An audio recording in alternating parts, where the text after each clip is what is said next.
Bismillahirrahmanirrahim. Assalamualaikum warahmatullahi wabarakatuh. Alhamdulillahirabbil alamin. Hamdan yuwafi ni'amahu wa yukafi'u mazidah. Ya Rabbana lakal hamdu kama yanbaghi li jalali wajhika wa 'azimi sultanik. Allahumma salli ala sayyidina Muhammad wa ala alihi wa sahbihi ajma'in, amma ba'd. Alhamdulillah, syukur kita kepada Allah Ta'ala dengan limpah kurnia dan izin daripada Allah, kita dapat lagi bersua pada pagi yang mulia ini. Selawat dan salam ke atas junjungan mulia Nabi Muhammad sallallahu alaihi wasallam, kepada ahli keluarga baginda dan kepada sahabat-sahabat baginda. Baiklah hadirin sekalian, terima kasih kerana masih lagi sudi bersama mengikuti live kuliah subuh daripada surau An-Nur, dan mudah-mudahan insya-Allah kita punya amalan yang dilakukan penuh susah payah, masa yang kita berikan, tenaga yang telah kita luangkan, mendapat keredaan Allah dan diterima sebagai amalan yang soleh. Rabbana taqabbal minna innaka antas sami'ul alim. Wahai Tuhan kami, terimalah daripada kami, sesungguhnya Engkau Maha mendengar lagi Maha mengetahui. Alhamdulillah, hari ini kita akan sambung 50 wasiat Rasulullah sallallahu alaihi wasallam kepada para wanita. Dan kita sudah pun masuk ke bab yang 14. Bab yang ke-14. Baiklah Puan Masyita Gold, terima kasih kerana menonton. InsyaAllah nanti makin ramai sahabat-sahabat kita yang menyertai lah live ini. Jadi sementara menanti tu saya start dululah insyaAllah ya. Jadi kita nak tengok wasiat yang ke-14, iaitu memohon ampun dan afiat kepada Allah Ta'ala. An Aisyah radhiyallahu anha qalat, qultu ya Rasulullah, ara'aitu in alimtu ayya laylatil qadri ma aqulu fiha? Qala quli Allahumma innaka afu tuhibbul afwa fa'fu anni. An Aisyah radhiyallahu anha qalat, qultu ya Rasulullah, ara'aita in alimtu ayya laylatil qadri ma aqulu fiha? Qala quli Allahumma innaka afu tuhibbul afwa fa'fu anni. Yang mana bermaksud daripada Aisyah radhiyallahu anha, dia berkata, aku pernah bertanya, wahai Rasulullah sallallahu alaihi wasallam, tahukah engkau, andai kata aku tahu semacam apakah Lailatul Qadar, apa yang harus aku ucapkan pada ketika itu? Maksudnya Sayyidatina Aisyah tanya kepada Nabi, kalau aku menyedari nampak benda tu macam Lailatul Qadar, nampak malam ni macam Lailatul Qadar, apakah perkara ataupun perkataan yang perlu aku ungkapkan? Maka Nabi kata, ucapkanlah Allahumma innaka afu, ya Allah, sesungguhnya Engkau Maha Pengampun, tuhibbul afwa, menyukai keampunan, fa'fu anni, maka ampunilah aku. Ini doa yang sering kita baca dalam bila kita masuk ke bulan Ramadan ya. Sekarang kita sudah di bulan Rejab, nanti Sya'ban dan akan berlakunya Ramadan. Dan hadis ini juga merupakan hadis yang popular, yang sering kali disampaikan ketika datangnya bulan Ramadan, iaitu untuk menekankan kepentingan kita mengucapkan doa Allahumma innaka afu tuhibbul afwa fa'fu anni. Ya Allah, sesungguhnya Engkau Maha Pengampun, menyukai keampunan, maka ampunilah aku. Jadi doa ini tuan-puan sekalian, kita amalkanlah dan kita baca, terutama ketika malam-malam bulan Ramadan. Ya, kerana kita pun tidak tahu manakah di antara malam-malam tersebut yang jatuhnya malam Al-Qadr, maka kita bacalah doa ini setiap malam. Kita lihat sikit apakah intipati tentang di sebalik hadis ini. Walaupun belum lagi bulan Ramadan, tapi apa salahnya kita menambahkan ilmu tentang saya kelapu sikit. Tapi apa salahnya kita menambahkan ilmu dan kefahaman kita tentang ayat yang kita baca ini, apakah pengertian dia dan apakah kepentingan dia. Pertama kita lihat Lailatul Qadar ni malam yang diagungkan dalam kitabullah dan sunnah Nabi SAW, di mana ia merupakan saat perayaan turunnya Al-Quran, merupakan satu malam yang mulia, malam yang dipenuhi keselamatan dan pelbagai kelebihan yang lain. Dan kalau kita lihat keutamaan malam ini, dia punya timbangannya lebih daripada 1000 bulan. Yang mana nak menunjukkan betapa utamanya malam Al-Qadr ini, dan sebab itu kita berlumba-lumba melakukan amalan pada malam-malam Ramadan untuk kita dapat melakukannya pada malam Al-Qadr. Dan kalau kita lihat, Allah Subhanahu Wa Taala telah mensucikan seorang hamba tersebut dengan dia membacakan zikir kepadanya. Allah Subhanahu Wa Taala tersebut, Allah Subhanahu Wa Taala telah mendatangkan bulan Ramadan sebagai satu hadiah dan kelebihan untuk umat Nabi Muhammad. Ini kalau masuk bulan Ramadan, kita akan dengarlah ceramah-ceramah tentang bulan Ramadan. Jadi saya ringkaskan sajalah. Jadi kalau kita sebagai seorang muslimah ataupun seorang muslim yang bertakwa, kita tidak akan lari daripada merasakan kehebatan Ramadan dan cuba mengaut sebanyak mungkin kelebihan bila datangnya bulan Ramadan ini. Jadi sebab itu, kalau bermula daripada bulan Rajab lagi, kita sudah mengamalkan doa. Ya Allahumma barik lana fi Rajab wa Sya'ban wa barik lana fi Ramadan. Ataupun yang kita baca juga, Allahumma barik lana fi Rajab wa Sya'ban wa ballighna Ramadan. Jadi kita boleh mengamalkan antara doa-doa ini bila sudah masuknya waktu Rajab, dengan harapan mudah-mudahan kita dapatlah sampai ke Ramadan pada tahun ini, yang mana mungkin tahun lepas ada lompong-lompong dia, tahun lepas mungkin ada kita lalai dalam beramal, tahun ni kita berazam nak buat yang lebih baik lagi, insya-Allah. Maka sebagai muslimah, kita ni kena persiapkan diri untuk apa bila nak sambut Ramadan, bila nak sambut Lailatul Qadar ni. Kita kena latih daripada sekarang untuk memperbanyakkan doa pada malam, taubat dan istighfar, banyakkan tasbih, tahmid, maka Allah akan membantu kita. Jadi kita nak beramal ni bukan tunggu sampai seru, tuan-puan. Jangan tunggu sampai seru, Allah tak sampai seru lagi. Apa seru itu? Apakah seruan? Itulah hidayah. Dan hidayah ni bukannya kita ni menanti-nanti, tiba-tiba disua ke depan kita tu jalan ke masjid. Tiba-tiba hati meronta-ronta nak ke masjid. Tidak. Tak mesti begitu. Ni kita terdengar ceramah, kita terdetik rasa hati, aku tak banyak amalan lagi, tapi hati tak kuat nak buat. Tunggulah hidayah sampai tidak. Detikan itu Allah bagi ilmu, itu semua bentuk-bentuk hidayah yang Allah beri kepada kita untuk tambahkan amalan. Jadi kita terus bergerak.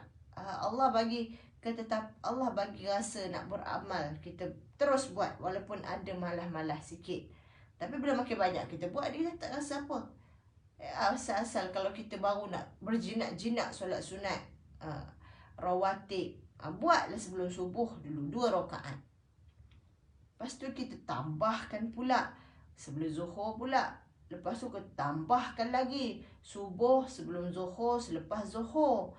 Jadi dia berperingkat, dan peringkat awalan tu biasanya kita perlu lebih bermujahadah sebelum sampai ke tahap biasa tu.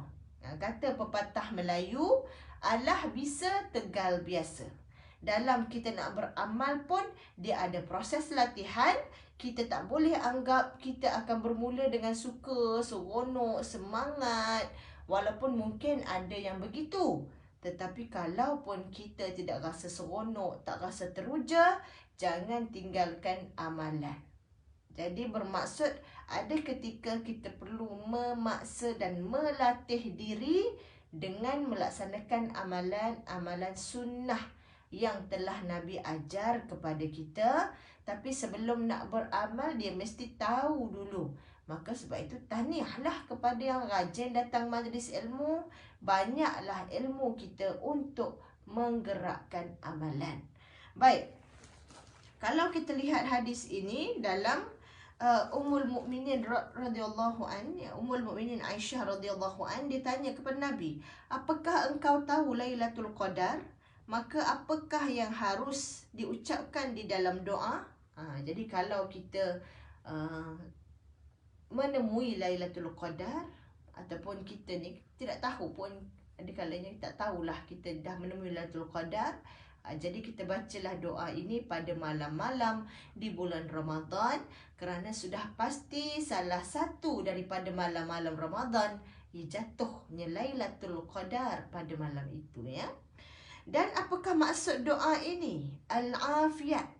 Kita nampak ya, ada nama Afiyah ni famous 4-5 tahun ni kan, ya. Nama Afiyah ni sebab ada seorang selebriti menamakan anak dengan Afiyah, ya. Satu maksud yang sangat bagus, ya. Jadi afiat di sini maksud dia al-afiat, bermaksud kita mohon keselamatan daripada segala penyakit dan bala bencana. Kita mohon keselamatan daripada penyakit dan apa-apa benda yang buruk dan menyusahkan. Maka kita mohon pada Allah, semoga Allah melimpahkan ampunan dan afiah kepada kita. Ataupun kita panggil Melayunya afiat lah. Minyak afiat kan, ya. Minyak yang sejahterakan badan kita. Jadi kita mohon keampunan dan afiah. Apa dia? Fi dunia wal akhirah. Di dunia dan di akhirat, untuk agama dan dunia kita, maka kita mestilah memenuhi hari-hari kita dengan memohon afiah di dunia dan di akhirat. Dan kalau kita lihat lagi, Allah Subhanahu Wa Taala telah mengajar kita untuk berdoa supaya kita ini diberikan kebaikan daripada Allah dan tidak pernah jemu dalam berdoa. Ada orang kadang-kala dia rasa putus asa sebab dia dah doa yang baik-baik banyak, tapi banyak peristiwa yang tidak baik berlaku kepada dia. Itulah ujian, puan-puan. Ya, hadirin sekalian, kehidupan kita ni merupakan siri-siri ujian. Ni semua daripada kita ni yang sedang menonton dan diri saya sendiri adalah seseorang yang baru lepas diuji, yang sedang diuji, ataupun yang baru nak mendapat ujian baru. Jadi ujian ni dia takkan berhenti sampailah kita dipanggil oleh Ilahi menghadapnya. Maka kita kena minta kekuatan, keafiatan, ya. Walaupun diuji kita tidak hilang iman, walaupun diuji kita tidak salah tingkah laku, menyalahkan Allah dan sebagainya. Jadi itulah kewajipan kita sebagai seorang hamba dalam meminta kekuatan daripada Allah. Terselit di situ usaha dalam berdoa. Dan muslimah juga, ya, wanita juga perlu selalu mengucapkan dalam doanya, Rabbana la tuhammilna ma la taqata lana bih wa'fu anna.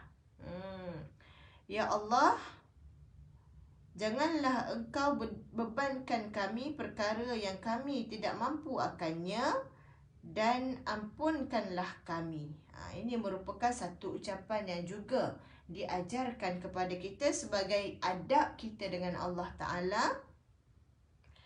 Dan bila kita telah melaksanakan amal soleh dan kita telah berusaha, maka kita akan melihat pintu-pintu ikhtiar dan sabar terbuka untuk kita.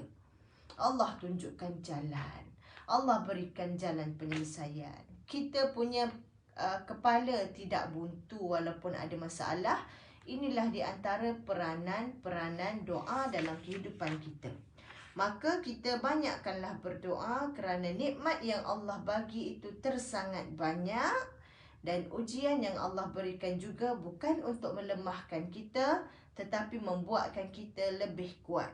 Tuan-puan, kalau anda sekarang sedang diuji, banyakkanlah beribadah kepada Allah. Lebihkanlah tahajud di waktu malam. Mewahkanlah lidah dengan doa-doa. Kerana ujian sepatutnya mendekatkan diri kita dengan Allah Ta'ala dan bukan sebaliknya. Jadi bila mana kita diuji, kita berdoa, kita banyak dekat pada Allah, banyak berzikir, banyak bertafakur dan beriktikaf di masjid, maka ujian tersebut mencapai tujuannya, iaitu menambahkan pahala kita, meninggikan darjat kita dan menghapuskan dosa kesalahan kita, insya-Allah.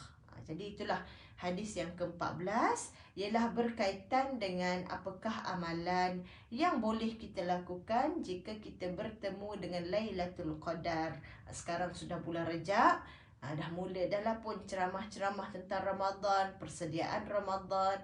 Jadi kita jangan dengar saja, kita ambil semua itu sebagai panduan yang kita nak amalkan bila sudah tibanya Ramadan nanti, insya-Allah. Dan kita tengok pula wasiat yang ke-15 berkaitan dengan ihdad. Ihdad ataupun perkabungan untuk perempuan. Ya, sebab kitab kita ni wasiat Rasulullah untuk wanita, jadi dia punya isi kandungan lebih menjurus kepada wanita. Namun lelaki juga perlu dengar kerana anda ada perempuan-perempuan di belakang anda untuk dijaga dan dibimbing. Baik. Qalat Ummu Atiyah qala Rasulullah sallallahu alaihi wasallam la yahillu limra'atin tu'minu billahi wal yawmil akhir an yuhidda fawqa thalathin illa ala zawjin fa innaha la taktahilu wa la talbasu thawban maslughan illa thawb asbin. Daripada Ummu Atiyah radhiyallahu an, dia berkata, Rasulullah sallallahu alaihi wasallam bersabda, tidak boleh bagi wanita yang beriman kepada Allah dan hari akhirat untuk berkabung dan tidak mahu berhias lebih daripada 3 hari kecuali kerana kematian suami. Maka dia tidak boleh bercelak dan tidak boleh mengenakan pakaian celup kecuali kain serban. Jadi hadis ini adalah berkaitan dengan kewajipan berihdad ataupun berkabung bagi wanita yang telah pun kematian suaminya. Yang dimaksudkan dengan ihdad ialah keengganan wanita yang telah ditinggal mati oleh suaminya untuk memakai segala jenis hiasan seperti pakaian, wewangian dan segala hal yang biasa digunakan untuk membangkitkan rangsangan bersama untuk suami dan isteri. Maksudnya ihdad ini ialah perbuatan meninggalkan perkara-perkara tertentu kerana kematian suaminya. Jadi kalau ihdad ni kita senang cerita dalam bahasa Melayu, berkabunglah. Tapi berkabung ikut syariat, berkabung yang ada sunnahnya.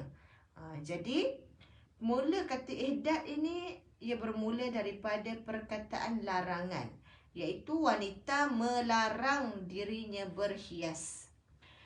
Menurut Ibnu Dustuwai rahimahullah, dia kata, makna ihdad ini ialah wanita janda ataupun balu. Saya lihat dalam laman web DBP, kalau kata balu ni untuk wanita yang telah kematian suami, ataupun kita sebut wanita yang ditinggal mati oleh suaminya. Dan janda pula boleh untuk dua-dua. Walaupun lebih sohor, lebih terkenal kita guna janda untuk wanita yang bercerai hidup dengan suami. Maksudnya bercerai dan suaminya masih hidup, ya. Bekas suami dia tu masih ada dan mereka berpisah sebab cerai, bukan sebab mati. Biasa orang guna janda. Tapi rupanya janda ni boleh juga guna untuk kedua-duanya, iaitu boleh juga diguna pakai untuk wanita yang telah berpisah dengan suami kerana kematian suaminya. Jadi di sini kita guna janda ni juga ialah untuk wanita yang telah kematian suaminya, ataupun kalau istilah yang tidak mengelirukan kita boleh guna balu. Jadi balu ini sebenarnya istilah yang memang rasmi dan merujuk kepada wanita yang kematian suaminya, ya. Baik, ialah maksud ihdad ini ialah wanita janda ataupun balu yang dia melarang dirinya untuk berhias Dia tidak mahu mengenakan wangi-wangian di badannya. Dia menolak orang untuk melamar dirinya, sebagaimana hukum Allah yang mencegah maksiat. Jadi inilah di antara peranan wanita ketika dalam tempoh ihdad. Dia perlu mematuhi beberapa peraturan-peraturan yang sememangnya boleh mampu dilakukan tanpa membebankan dirinya. Bukanlah kata ihdad ini mengongkong wanita, tidak. Dia masih lagi boleh melakukan aktiviti untuk kelangsungan hidup. Misal kata kalau dia perlu keluar bekerja, tak boleh tak keluar bekerja. Dia boleh keluar bekerja, tetapi mesti menjaga lagi pakaian dia tu agar tidak memakai wangian di badan, agar tidak berhias lebih-lebihan, ataupun agar tidak berhias, memakai pakaian dan warna yang sesuai dengan tempoh ihdad tersebut. Baik, seorang wanita yang kematian suaminya, kalau dilihat ada adat yang lebih buruk pada zaman jahiliyah. Bila Islam datang, Nabi kata apa dia? Innama bu'ithtu li utammima makarimal akhlaq. Sesungguhnya aku ini telah diutuskan li utammima, untuk menyempurnakan makarimal akhlaq, kesempurnaan akhlak. Maka Nabi, bila Nabi datang sebagai seorang Rasul, baginda sempurnakan akhlak-akhlak yang hancur tersebut. Akhlak-akhlak yang buruk yang ada pada masyarakat jahiliyah, Nabi bersihkan. Amalan-amalan songsang, amalan-amalan zalim yang terangkum dalam budaya dan adat masyarakat, Nabi hilangkan. Dan Nabi gantikan dengan amal-amal Islami yang tidak zalim, yang adil dan memberi kesejahteraan kepada setiap lapisan masyarakat. Dan hal ini termasuklah perihal dan hal ehwal berkabung. Kerana dalam catatan sejarah menunjukkan ada satu amalan pada zaman jahiliyah di mana wanita-wanita yang kematian suami ini berkabung dengan cara mereka perlu duduk di rumah lain yang buruk. Dahlah sedih suami mati, dia kena duduk di rumah lain yang buruk dan kecil. Dan dia kena memakai pakaian yang buruk dan koyak. Dan dia perlu hidup di situ selama 1 tahun. Ya Allah. Betapa amalan yang sebenarnya sangat-sangat menekan dan tak sesuai dengan fitrah seorang manusia.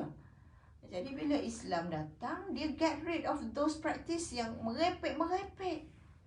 Dan tak cukup dengan tu, bila wanita dah sampai tamat tempoh berkabung, bila dia nak keluar, dia telah diberikan dia akan dilempar dengan kotoran binatang.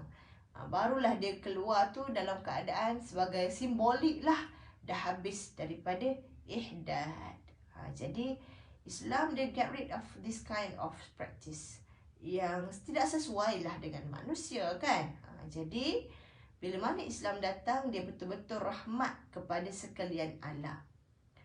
Dia memperkenalkan amalan-amalan yang sesuai dengan manusia, tidak menyusahkan manusia, bahkan meraihkan fitrah manusia itu sendiri. Baik, dalam hal ihdad ini kita lihat perkataan baginda la yahillu, maksudnya tidak dihalalkan, menjadi dalil para ulama untuk mengharamkan berkabung kerana kematian selain daripada suami. Jadi untuk kita tidak ada ihdad bagi selain daripada kematian suami. Kematian ibu ke, ayah ke, anak ke, dia tidak perlu melalui proses ihdad sebagaimana wanita yang kematian suami. Baik, perkataan baginda ya, limra'atin ya. Jadi ihdad ini adalah untuk wanita-wanita, dan Nabi menyebut juga illa ala zaujin, iaitu kecuali kerana kematian suami ya. Macam tadi disebutkan agar wanita tidak berkabung melainkan jika suaminya meninggal dunia. Apakah hikmah ihdad kerana kematian suami ni? Kita lihat kenapa wanita kena mengelakkan diri daripada dia berhias, daripada memakai wangian, daripada keluar sewenang-wenangnya untuk berjalan sana sini Dan tempoh masa ihdad ini kata ulama 4 bulan dan 10 hari. Dan menurut ulama, hikmah masa 4 bulan 10 hari itu adalah masa sempurnanya penciptaan janin dan ditiupkan roh kepadanya setelah berjalan 110 hari, dan ini merupakan tambahan daripada 4 bulan. Dan perkataan baginda, dia tidak boleh bercelak, apakah pengertian tersebut? Menurut Ummu Salamah radhiyallahu anha, dia kata, pernah seorang wanita datang kepada Nabi SAW dan dia kata, wahai Rasulullah, sesungguhnya suami kepada puteriku meninggal. Maksud menantu dia lah meninggal dunia, anak dia perempuan. Dan dia kata, mata anak perempuan aku sakit, boleh tak dia bercelak? Maka baginda menjawab, tidak. Dan perempuan tu ulang soalan dia 2-3 kali dan baginda tetap menjawab tidak. Kemudian baginda berkata, sesungguhnya dia ada masa 4 bulan dan 10 hari saja. Dulu salah seorang di antara kamu pada masa jahiliah suka melemparkan kotoran binatang ke kepala biri-biri. Maka Humaid kata, aku tanya kepada Zainab, apa maksud melempar kotoran ke kepala biri-biri itu? Maka Zainab pun menjawablah tadi, ada dulu bila orang meninggal, suami meninggal, dia perlu duduk di rumah yang kecil, dia kena pakai pakaian buruk, dia kena pakai wangi, dia tidak boleh pakai wangian sampailah setahun, maka didatangkan binatang, iaitu himar ataupun biri-biri ataupun burung. Lalu haiwan itu akan dikuliti ataupun dilapah. Padahal sedikit sekali sesuatu haiwan yang dikuliti, melainkan haiwan itu pasti akan mati. Kemudian dia keluar dan dia akan diberikan kotoran binatang. Kemudian dia boleh kembali setelah dia mahu pakai wangian atau lainnya. Lalu itulah keadaannya, bagaimana orang jahiliah mengamalkan proses berkabung sebelum Nabi menghapuskan amalan-amalan yang zalim tersebut dan gantikan dengan berkabung dengan cara Islam. Maka kita tengok, tadi Nabi tidak bagi wanita tersebut pakai celak. Menurut Al-Imamun Nawawi, di sini terkandung pengharaman bercelak, iaitu berhiaslah bercelak bagi wanita yang melakukan ihdad, baik dia perlu ataupun tidak. Dalam hadis lain dalam kitab Al-Muwatta, dalam hadis Ummu Salamah ada juga disebutkan, gunakanlah celak itu pada malam hari, iaitu untuk tujuan pengubatan sahaja, dan hapuskanlah celak ini pada siang hari. Bagaimana kita nak sesuaikan hadis ini? Iaitu kalau celak itu diperlukan untuk tujuan perubatan dan rawatan, maka pakailah hanya pada diperlukan dan gunakan pada malam hari. Namun kalau tidak diperlukan untuk tujuan pengubatan atau rawatan, sekadar untuk berhias, maka dia tidak boleh memakainya. Jadi kita tak boleh nak sengaja memakai makeup.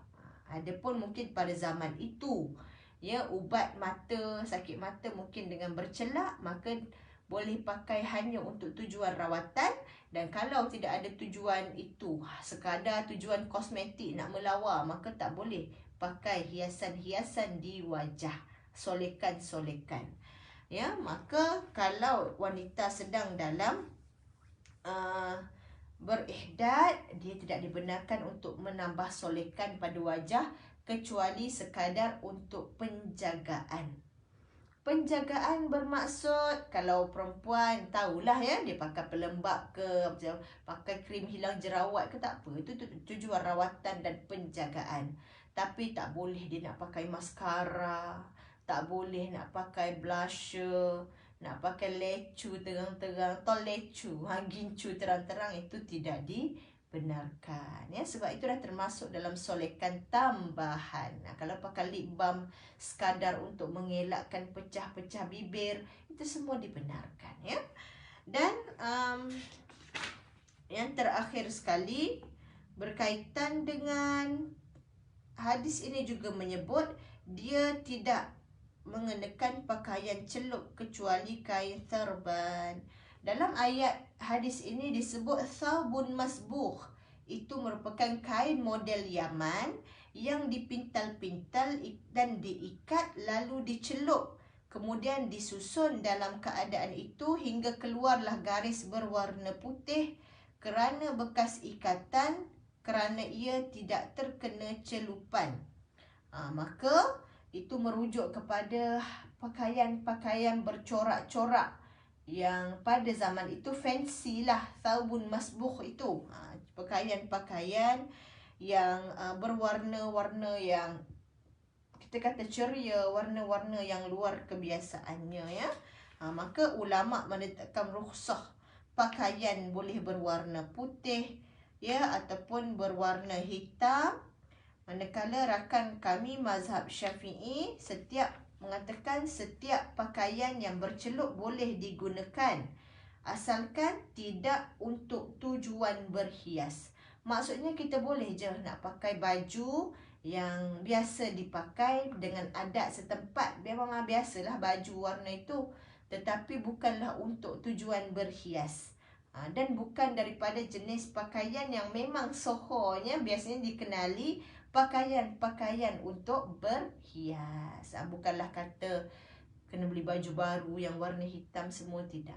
Tetapi pakai pakaian yang warnanya itu bukanlah warna untuk berhias, ya. Baik, jadi apakah di antara faedah wasiat ini? Pertama, seorang wanita yang telah berkahwin wajib untuk melaksanakan ihdat ataupun berkabung apabila kematian suaminya. Dan perasaan bersedih dan rasa duka perlu diletakkan dalam batasan, iaitu dizahirkan dengan tidak berhias dan tidak memakai wangian.